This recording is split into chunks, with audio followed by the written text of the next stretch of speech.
Thank you, Moran. Good morning, everybody. Good morning, Geek Time. Who is a geek? Please raise your hand if you are a geek. Raise your hand. Okay. Raise your hand if you are time.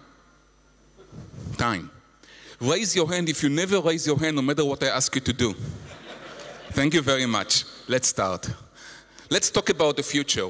You know, it's really fun to talk about the future because you can never test me. You can never find me wrong. I can always talk about the future. Let's talk about the future, and let me start with the end result, with the bottom line. We are changing. We are not changing technology. We're not changing business. We're not changing just, daily life. We are changing the human species. We are becoming a new Homo sapiens. I call it Homo sapiens 2.0. And if you allow me, I will show you 8 trends, 8 technologies which are transforming mankind to Homo sapiens 2.0. Let's start. This is the summary. Exploration, intelligence, communications, virtual reality, transportation, abundance, sex, and life.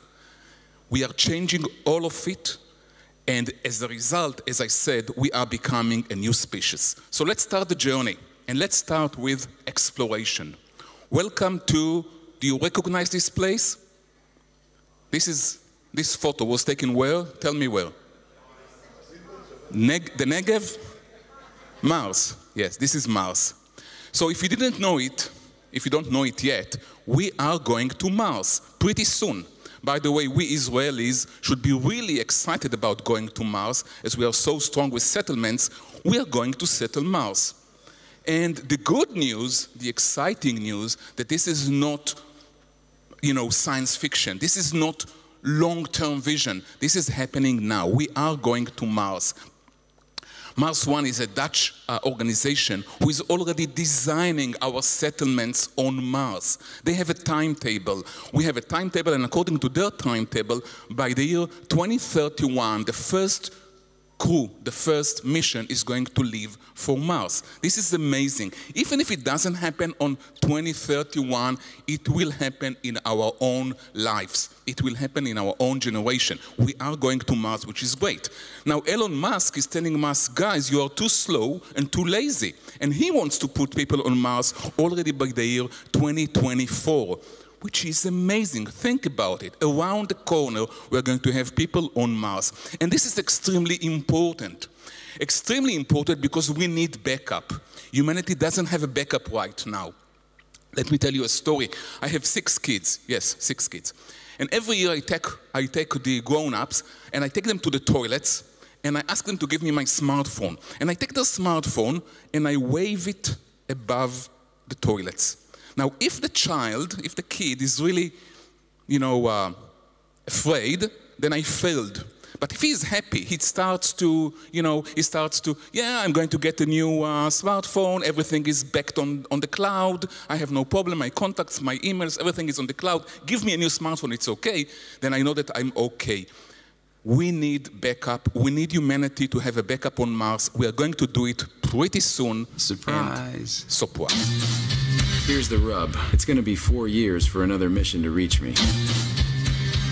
And I'm going to have designed to last 31 days.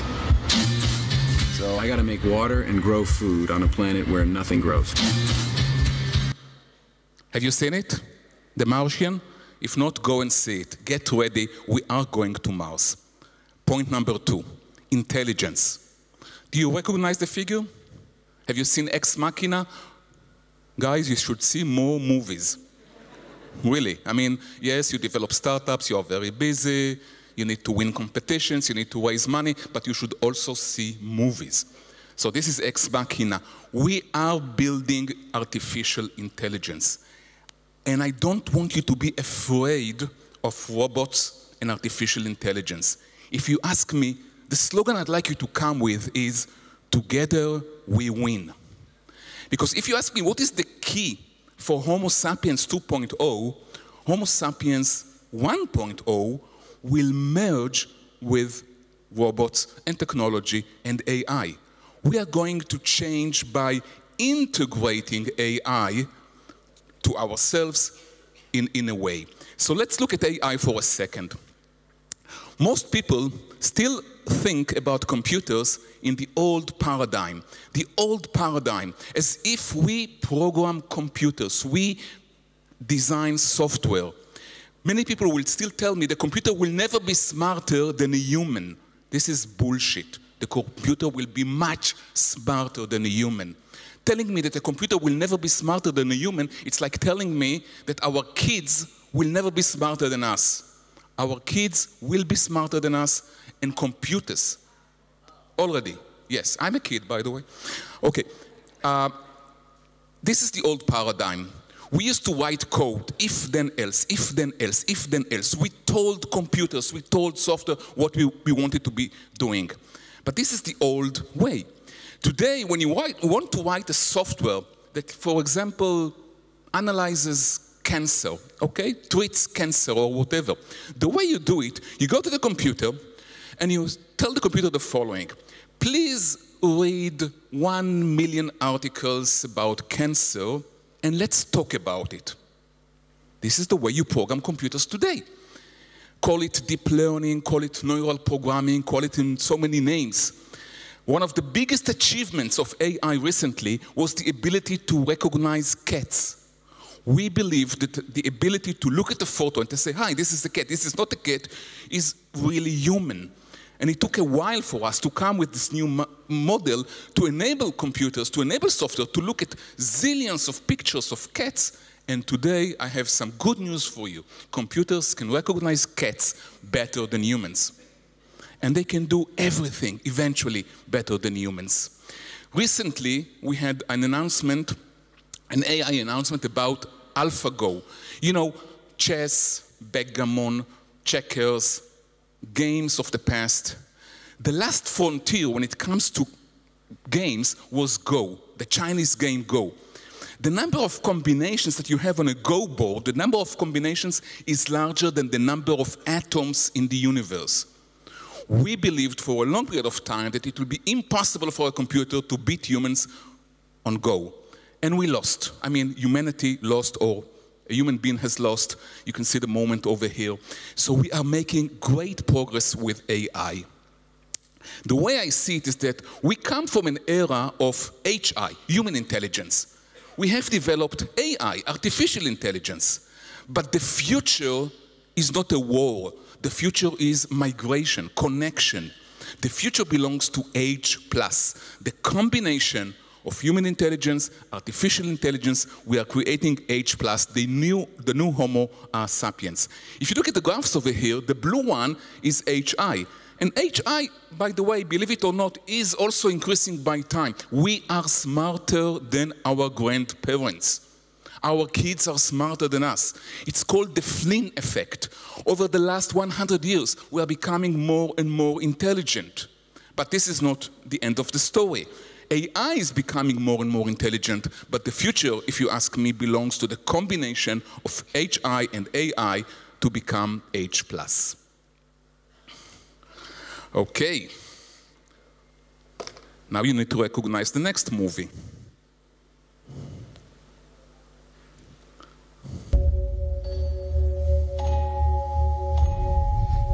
Hello. Hi.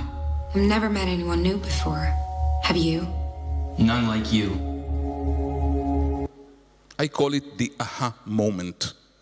The aha moment, the moment when humanity realizes that, yes, we have a new partner and we are creating Homo sapiens 2.0. So one was exploration, two was artificial intelligence. Let's go to communications. In a short while, Elon Musk is planning to raise 4,225 satellites to connect everybody to a very fast internet connection that will be available everywhere, 24 hours, fast internet, everything will be connected. Now, we are not just connecting computers, look at it. We are connecting everything to the internet. We used to connect computers, but we now have more connected devices than people connected to the internet. Everything will be connected. I have a question for you. Do you know why an apple has that small part? Look at an apple. there is a small piece. You don't eat it, going out of the apple. You know what I'm talking about? Why does the apple have it? This is, we are preparing for internet connection. We need to connect every apple to the internet. Everything will be connected to the internet. The mic, the stage, every spotlight, every chair, everything you wear, everything you choose, everything is going to be connected. We are connecting everything. But the most important thing about connecting everything and communications is the way we communicate. This is the old way for communications. We have a thought. Our thought is electronic. It's in our mind. Now what we have to do, we have to take an electronic thought and translate it through electronics until it reaches our mouth. We convert it to a mechanical vibe, okay? That mechanical wave is going to the ear over here. We hear it. And again, we translate mechanics to electronic, and we hear you. This is the old way. This is the non-human way. This is a cold way. This is mechanics. I would suggest that in the future, this is the way we're going to communicate. And if you don't connect to Facebook, if you don't connect to electronics, if you don't connect to that, you are staying, way in the back. Now, this way, it's almost like telepathy, okay? I can think and translate my electronic thoughts to you. So I have prepared something for you. I'm already a man of the future, so I practice Wi-Fi telepathy. I need your cell phones to be up and operating right now, and I'm going to show you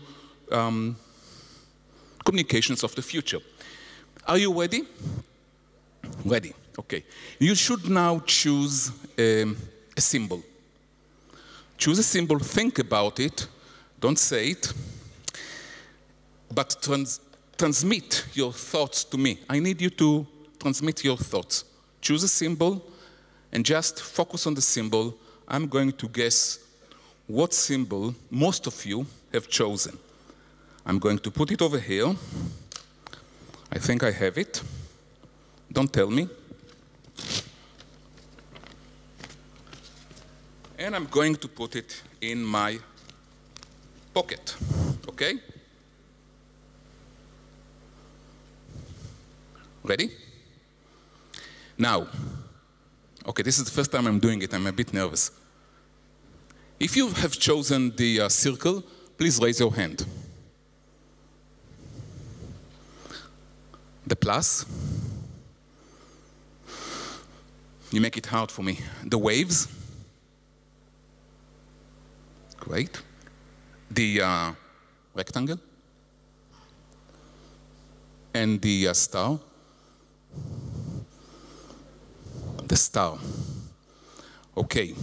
Let's see if I correct it. It was the star, right? Everybody agrees it was the star that you chose? No? The waves? Let me focus a bit more. The waves. The waves. You agree it's the waves? Yeah, it's the waves. It's the waves. I knew it. Can you see it? It's the waves. It's all about Wi-Fi. Let's continue. Okay? 1, exploration. 2, artificial intelligence. 3, communications. 4 is going to be virtual existence. Since you believe that I'm real and I'm here, let me share with you the following photo. Have you seen it? This is a very bothering picture. Look at the emperor. He's the only one not connected. Everybody is connected. Everybody lives in a virtual environment, and he controls the environment, okay? Now, don't misunderstand me. I like Zuckerberg a lot. I like Facebook. But if this is the future, we should be alarmed a bit. I would suggest that the glasses that you see over here are history. But the fact that we are going to live virtual existence, the fact that we are going to live in a virtual environment, augmented environment, this is real. But we are going to do it even without the glasses. We are going to transmit photos to your cornea, to your eyes, to whatever, and we are going to generate an experience and live in a virtual environment.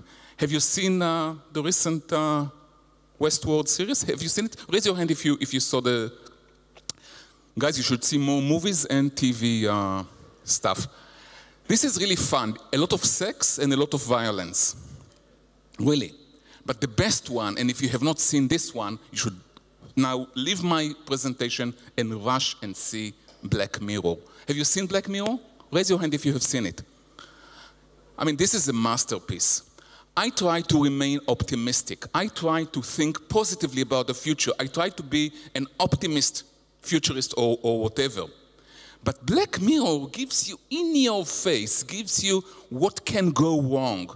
It's a very powerful TV series, which I highly recommend that you go and see. Let's talk about transportation. And the reason I'm going to talk about transportation is because transportation is the most important technology that is going to convert mankind to the future. Think about it. In a very short period of time, we will let robots actually carry us. We will let autonomous cars take us from one place to another place. We will actually deposit our lives in the hands of robots. And not only that it will improve transportation in a very significant way, it will also prepare our mind, prepare humans to the fact that yes, we can deposit our lives in the hand of the robots. If we cherish our life, we should do it. This truck that you see over here is an autonomous truck already driving in Europe. Think about it. It's a huge machine. It's a huge, heavy vehicle with no driver, autonomous car driving already in Europe, and this is the future. This is the way I arrived over here to this talk. This is Doron. This is my Get Taxi car. And look at Doron, look at the car. We have created for many, many years that environment, this environment. Look at it. We have created cars, GPS, mobile applications, AI, communications. We even have a luck generator, a smell and luck generator in the middle of the car. But the only component which we have not replaced yet is Doron, the driver. But think about Doron, what Doron is doing right now. Doron is the robot. Doron is a biological robot, a carbon-based robot. He sits there, he holds the wheel, he gets all his commands, instructions from the computer, from AI, from whatever, left, right, stop. He doesn't build, he doesn't navigate, he doesn't chase customers. He does nothing but obeying the instruction of the computer. Left, right, stop. So, obviously, we're going to replace Doron as well. And this is great news. I'll give you the bottom line. In a very short period of time, nobody will have a job. Are you cheering? Are you happy? You should be. Oh, nobody, no work. And Doron is just a symbol, because we are going in this direction. We don't need the human muscle. We don't need the human brain to sustain us. I'll show you that in a second. So I took a photo of Doron 200 years ago. This is for you. Doron 200 years ago, you see Doron. But I also took a photo of Doron in a few years. 2025. This is Doron. Where is Doron? No Doron. We don't need him. And this is not science fiction. This is a Mercedes-Benz car already built. This is our future cab. And you know what? This is not our future cab. This is history, because this is our future cab. Airbus, this year, will release an autonomous air flying cab. No Doron inside. No need. You are excited, huh? Let's go on. I have a short video for you. This is funny. This is funny. For the, you realize in a second what happens here. This is an autonomous car, okay? This is not.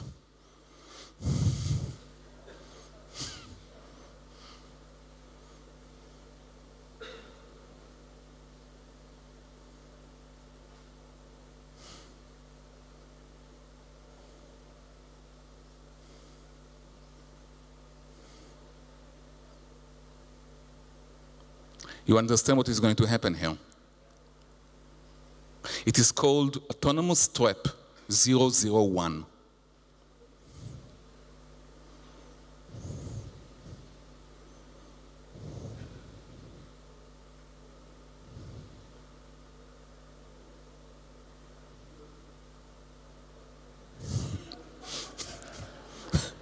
Welcome to the future.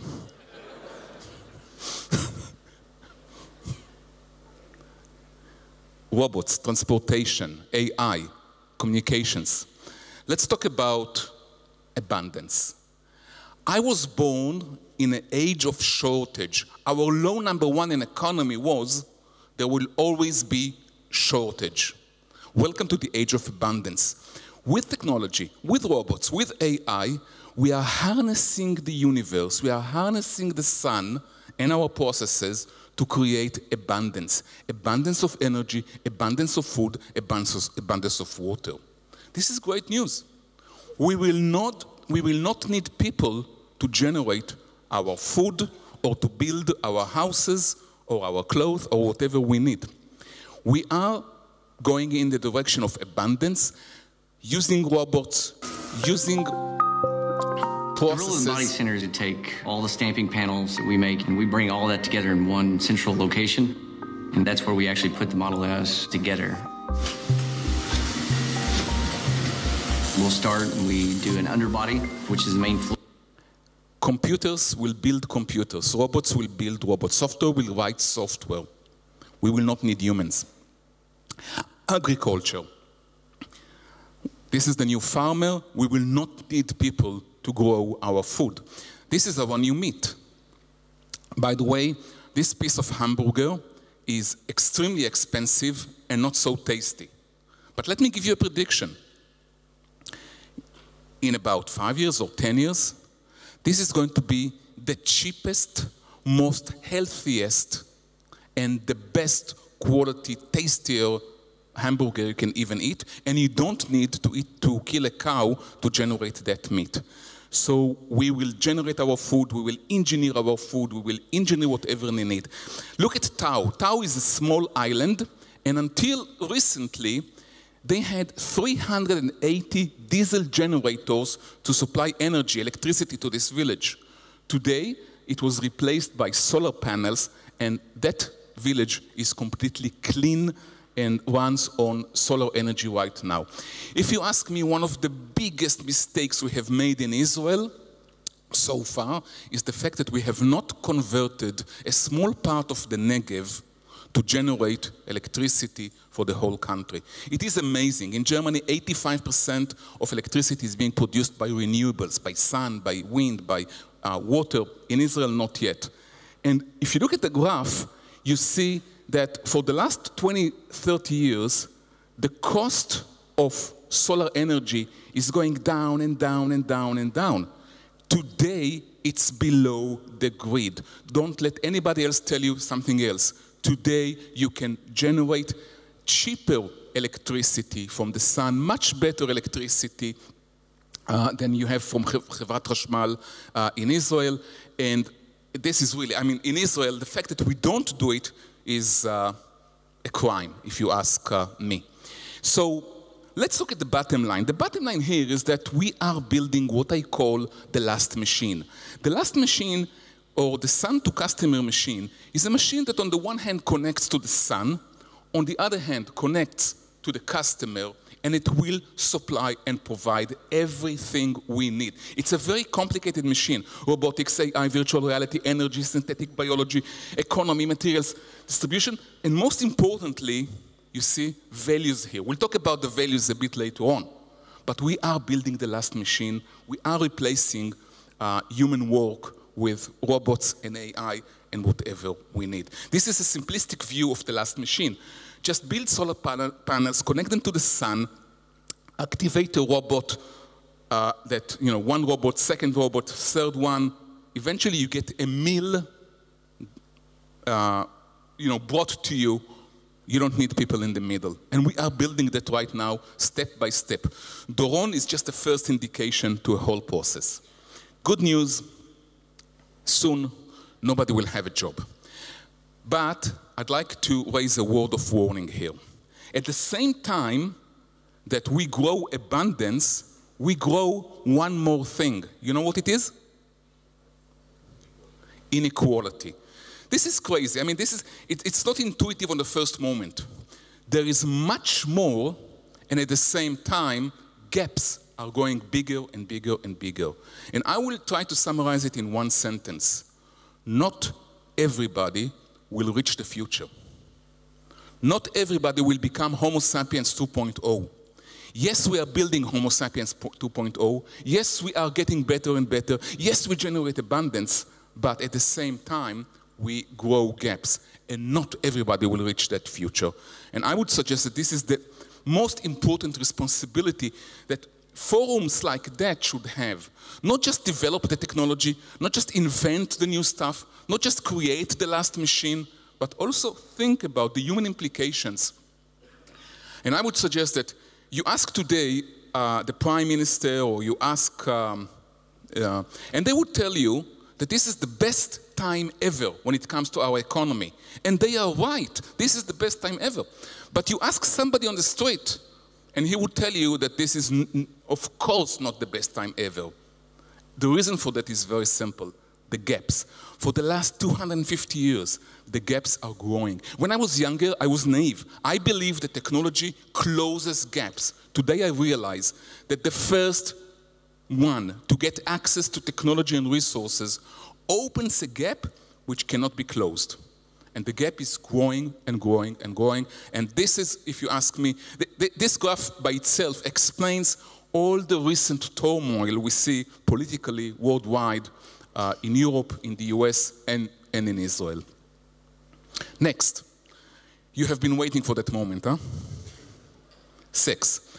Everything we know about sex is changing as part of the process that we are talking about. So this is again from Ex Machina. It was already a few years ago that David Levy wrote a fascinating book with the title Love and Sex with Robots, and it's becoming a reality. If you don't believe it's becoming a reality, let me share with you some of the recent developments, okay? If you need the website URL, come to me after the... So these are some of the... But it's not just dolls, because we also program those dolls to have some kind of intelligence. And you remember what I said about artificial intelligence? Eventually it will be smarter than us. So we are building those dolls. And don't worry, there is also a male version here. And I will leave it to your imagination, but it's becoming, some would say frightening, some would say real, but it is changing what we know. This is a new whorehouse, opened in Barcelona. And you know what's so unique about this whorehouse? It's a doll's whorehouse in Barcelona. Is it legal? Is it illegal? Is it moral? Is it immoral? We will have to redefine our approach here to sex. It's very interesting to observe a very interesting phenomena that was already noted by Masahiro Mori in 1970. He's a robotics guy, and he said he defined what he called the uncanny valley. What is the uncanny valley? The more you look like human, we tend to love you more, but it's not linear. If you are becoming closer and closer to becoming human, we start to feel uneasy about you. We don't like you more, we like you less. Look at it. We like you more human-like. How much we like you? We like you more, more, more. And then when you are really close to a human, we start to hate you. We are afraid of you. We don't like you. But if you go over that gap, eventually you reach the human stage. And I would suggest that you all felt the uncanny valley when I showed you this picture. When I showed you those guys, you felt, it's almost, I like it, I don't like it. It's okay, it's not okay. It's moral, it's not moral. We are now in the process of crossing the uncanny valley. By the way, if it's moving, then it's even harder to create that love. If it's not moving, if it's, just a not moving animation, it's easier. Some predictions. Avatar porn better than real sex will replace human warmth within 10 years, claims experts. Sex will be just for special occasions in the future as robots will satisfy everyday's needs. Yes, we are changing. I know that you are waiting now for the short movie. Waiting for it. So let me play it for you. I couldn't resist. And this movie is very practical. Waiting for the sex movie? It's how to fix your doll. I'll do it. How to fix your doll. 首先第一步呢，我们就要先那个清洁那个伤口。我们就是搞了一些要擦干净，就可以保证它站得更紧更好。大家看一下，这是我们的胶水，然后是一根小竹签或者是移点出来，然后我们用小竹签就对着这个伤口里面去两边都涂一层。 涂均匀以后呢 You feel the pain? 然后就让两边紧紧靠在一起。 How to fix your doll. We are at point number 8, the last point, which is the most amazing one. Because robots and computers and stuff and sex dolls, forget it. It's all about life. And I would like to make a prediction here. The internet was a big revolution. We have a bigger revolution waiting for us in a couple of years. Are you waiting to see what is the next big, huge revolution? Let me share it with you. It's all about life. It's all about our ability to edit our own genome. Have you heard about CRISPR? Raise your hand if you heard about CRISPR. Less than half of the people over here heard about the next big IT revolution that is going to change humanity forever, and it's happening right now. So I prepared a very short video for you because it's a must education. So CRISPR is basically a group of molecules that can edit DNA. You can basically fine-tune them to just go after any piece of DNA you want. They can cut that DNA, and then you can actually insert a different piece of DNA in its place. So this could allow you, for example, to fix a defective gene. If somebody has cystic fibrosis, for example. In theory, you could use CRISPR to repair the gene that's faulty in them, and then they would not suffer from cystic fibrosis any longer. And also against things like cancer, because you can actually take people's own immune cells and edit their genes so that they can recognize and attack cancer cells. It's different from... Guys, this is the future. And if you have not seen CRISPR yet, go and explore it. Humanity before CRISPR and after CRISPR is a different mankind. The bottom question is aging a disease? More and more scientists today define aging as a disease. And if it is a disease, can we cure it? And if we can cure it, should we cure it? We are changing that. What does it mean to be human today? If we can go to Mars, become half robots, deploy AI, live virtually, enjoy abundance, and cure aging, what are we? And if we don't do it, what has happened? My last thought for you will be, what are we doing right now? What are we doing right now is we are programming morality. We are programming AI. We are setting the set of values of the last machine. This is what we do today. Let me show you one example. When you program an autonomous car, you have to deal with moral decisions. You have to take moral decisions. You have to kill people or not kill people. What people should you kill? And what you are doing today, if you write software, you are programming the morality of the last machine. exploration, intelligence, communications, virtual reality, transportation, abundance, sex, and life. Welcome.